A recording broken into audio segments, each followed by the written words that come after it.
আজ আমি আপনাকে মন ভরে আদর করব এবং আদর নিব আহমেদ সাহেব।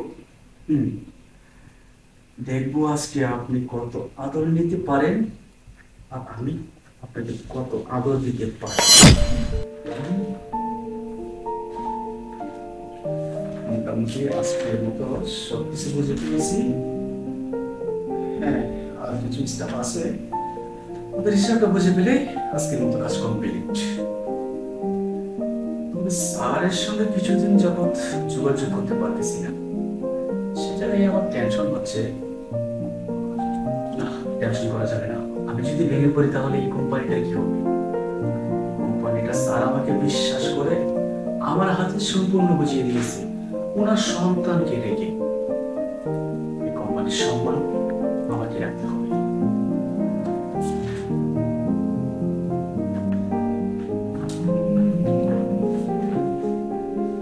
Hello mister Aryan. কি ব্যাপার ম্যাডাম? এর সঙ্গে আপনি আর শুরু করছেন? ও মাই গড, আপনার অফিস কি করছে? মানে এখন তো আপনার চেম্বারে আমারই থাকার কথা, তাই না? মানে আমি কিন্তু কিছু বুঝতে পারতেছি না। এত রাত্রে আপনি আমার অফিসে রুমে? দেখুন ম্যাডাম, দয়া করে আপনি বের হয়ে যান, তা না হলে এখনো অনেক স্টাফ অফিসে আছে, একটু সমস্যা হবে। কি এমন সমস্যা হবে আরিয়ান সাহেব? কি বলছেন ম্যাডাম? আপনি এই সময় আমার রুমে এসেছেন, যদি কোনো স্টাফ দেখেন তাহলে আমার অনেক বড় সমস্যা হয়ে যাবে। আপনি আসুন প্লিজ। না না আরিয়ান সাহেব, আপনার কোনো সমস্যা হবে না। আর স্টাফরা তো তারা তাদের নিজেদের পক্ষে আছে, তাই না? এখানে তো পার্সোনালি আপনি আর আমি আছি, এছাড়া তো এখানে কেউ নেই। সমস্যা হওয়ার কোনো প্রশ্নই আসতেছে না। আর তাছাড়া বাবা তো পুরো ইন্ডাস্ট্রির দায়িত্ব আপনাকে দিয়ে রাখছে, সেহেতু আপনি তার বিশ্বস্ত একজন লোক। সেখানে কোন স্টাফই বা আপনাকে কি বলবে? দেখুন ম্যাডাম, আপনি বিষয়টা হয়তো বুঝতে পারতেছেন না। আপনার আব্বু আমার হাতে সম্পূর্ণ দায়িত্ব বুঝিয়ে দিয়েছে, তার মানে এই নয় এই অফিসে আমি যা ইচ্ছা তাই করব। তাই অফিসের সম্মান আমাকে বজায় রাখতে হবে, তাতে আপনি হন বা অন্য কেউ। যাই হোক, বাবা সবসময় বলেন আরিয়ান সাহেব অনেক অনেস্ট একজন লোক। আপনি অনেস্ট সেটা আমিও জানি। এখন আপনি কি বলতে চাচ্ছেন আমাকে ক্লিয়ারলি বলুন, বলে আপনি এখান থেকে বের হয়ে যান। যাবো তো অবশ্যই, এমনি তো যাব না, তাই না? ম্যাডাম, আর কি করছেন আপনি? না না, কিচ্ছু করছি না আরিয়ান সাহেব। আপনি এত উত্তেজিত হচ্ছেন কেন? ম্যাডাম, আমি আপনাকে বারবার বলতেছি, যদি এই অবস্থায় কেউ দেখে তাহলে আমার মান সম্মান কোথায় থাকবে, বুঝতে পারছেন? না, কেউ এখানে আসবে না। যেখানে আপনি আর আমি, এখানে তো অন্য কেউ আসার প্রশ্নই আসে না। মনে হচ্ছে আপনি বেশি একটু অন্যমনস্ক হয়ে গেছেন। প্লিজ দয়া করে আসুন প্লিজ। আসবো তো অবশ্যই, বললাম তো আপনি এখানে থাকার জন্য আসেনি, তাই না? অবশ্যই আমি যাব, কিন্তু আমি যেটা চাচ্ছি সেটা না নিয়ে চলে যাব। আপনি কি চাচ্ছেন বলুন তো আমার কাছে? আমি যেটা চাচ্ছি সেটা হলো সেটা হলো একটু এদিকে আসুন, একটু শুনে যান। যেটা চাচ্ছি সেটা বলবো, একটু বসুন না। ম্যাডাম প্লিজ আমাকে ছাড়ুন, আপনি আমার রুম থেকে বের হন। আচ্ছা তাই, বের তো অবশ্যই হব আরিয়ান সাহেব, বের হব বলেই তো এসেছি, কিন্তু যেটা চাচ্ছি সেটা না নিয়ে কেন বেরিয়ে যাব? আর একটা কথা, এমন সুন্দরী একটা মেয়ে, তার উপর আবার এই কোম্পানির মালিকের মেয়ে, সে আপনার গায়ের উপর এভাবে আছে আর আপনি কিছুই করছেন না। কেমন ছেলে? আপনার জায়গায় অন্য কোনো ছেলে হলে এই চান্স কখনোই মিস করতো না আরিয়ান সাহেব। বুঝতে পেরেছি। বুঝতে পেরেছেন? আমি এখন একদম ক্লিয়ারলি ভাবে সবকিছু বুঝে পেরেছি। আপনি কি চাচ্ছেন? মানে আপনি এখন চাচ্ছেন যে আপনার বাবার এই কোম্পানিটা আমার হাতে তুলে দিয়েছে যেন আমি দেখাশোনা করি। আপনি যেটা চাচ্ছেন সেটা হচ্ছে আপনার এই সম্পূর্ণ দায়িত্ব আমার হাতে তুলে দিন। রাইট, এই তো মিস্টার আরিয়ান, আপনি সবটা বুঝে গেছেন। এই জন্যই তো বাবা বলে আপনি খুবই ইন্টেলিজেন্ট। যাই হোক, আপনার বাবাও চিনতে পেরেছে, আপনিও চিনতে পেরেছেন। তাই আর আমি অমত করব না। যদি এক গেলে দু পাখি মারা যায়, এমন সুযোগ কেউ হাতছাড়া করবে না, আর আমিও সেটা করব না। অবশ্যই। আর সেজন্যই তো আজ আমি আপনাকে মন ভরে আদর করব এবং আদর নেব। আইন সাহেব,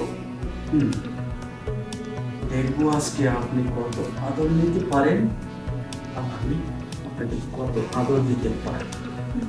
তাহলে লেট কেন করছেন? আসুন, আচ্ছা বাবা, সব বুঝে নিন। ব্যাস ম্যাডাম, আর কাছে আসবেন না। কাছে আসতে আসতে অনেকটা কাছে আপনি চলে এসেছেন। মানে? ম্যাডাম, আমি আপনাকে খুব ভালোভাবে বুঝিয়ে বলছি, আপনি এখান থেকে চলে যান। তা না হলে আপনি আমার সঙ্গে এতক্ষণ যা করেছেন এই রুমের ভিতরে, আমি কিন্তু আপনার বাবাকে বলতে বাধ্য হব।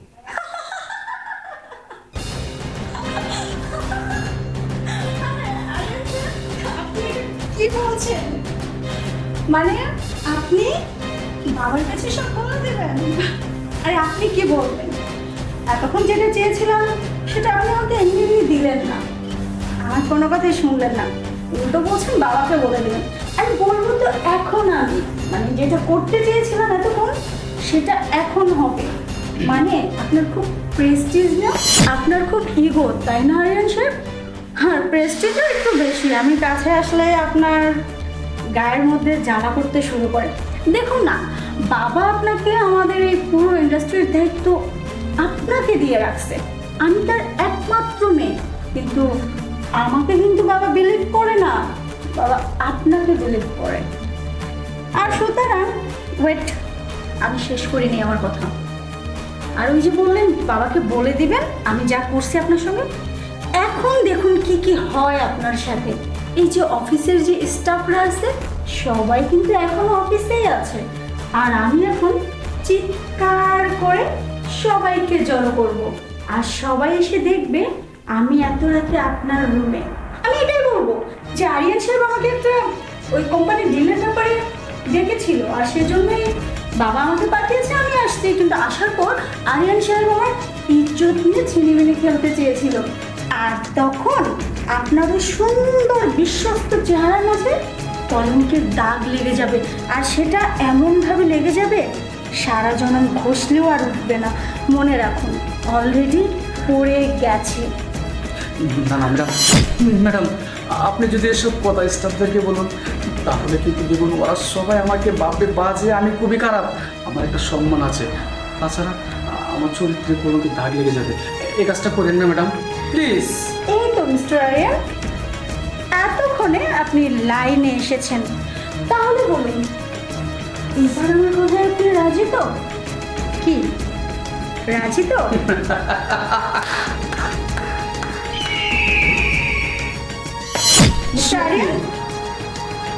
মানে আপনার মুখে এই মাত্র একটা মানে ভয়ানক ছাপ ছিল, কিন্তু সেটা চলে গিয়ে এরকম একটা ইমোশনালি হাসি কি করে আসলো আমি বুঝতে পারলাম না।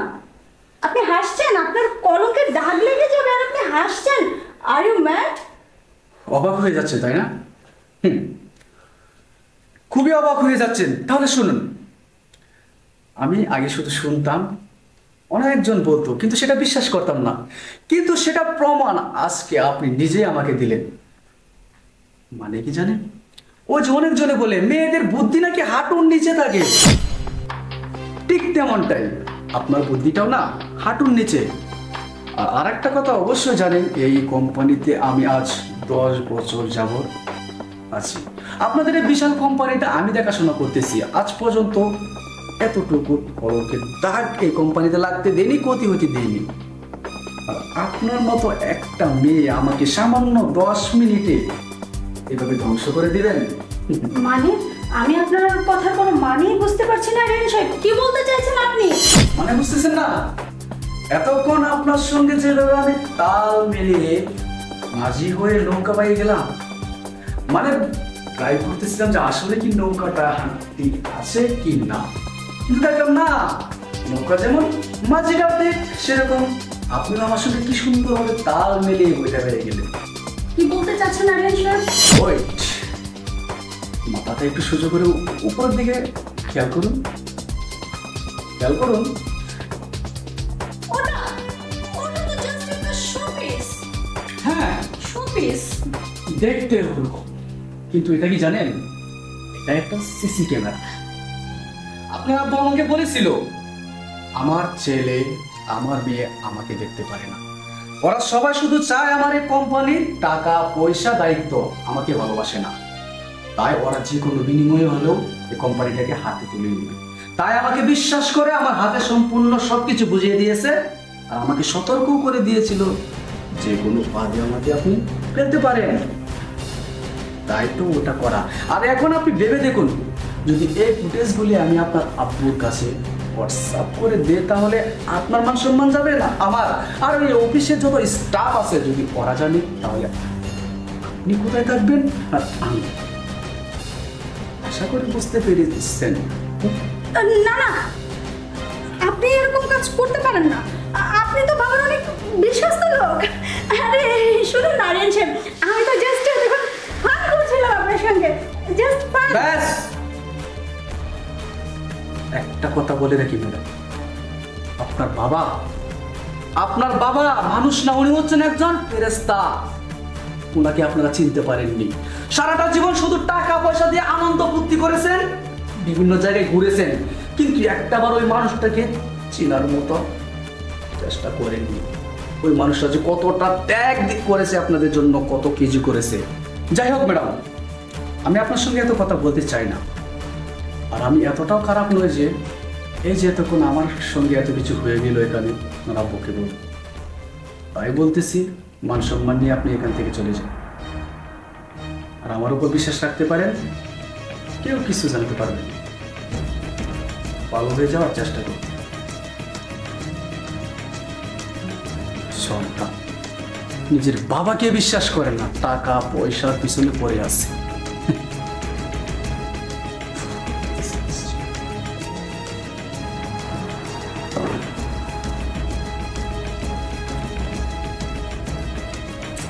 কিছু ভালো লাগতেছে না, না আজকে আর কিছু করবো না।